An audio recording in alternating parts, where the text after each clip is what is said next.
सोना सड़िया में परी लगेलू, हरी घरी हरी हरी लगेलू।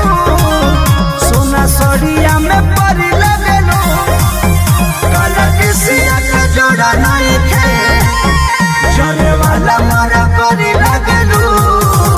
खट्टा मीठा रस भरी लगेलू, सोना सड़िया में परी लगेलू, हरी घरी हरी हरी लगेलू। सोना सड़िया में परी लगेलू।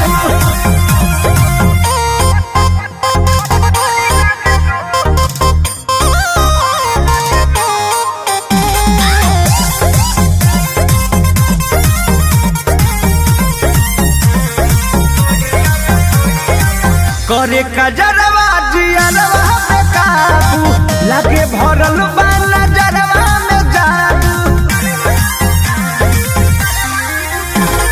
हवा में मोहनी मुड़ावत चलेलू, फीले में दिल धड़कावत चलेलू।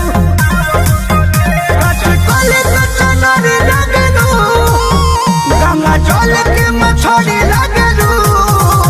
चना डाल के तू पढ़ी लगेलू, सोना सड़िया में परी लगेलू, हर घरी हरी हरी लगेलू। सोना सड़िया में परी लगेलू।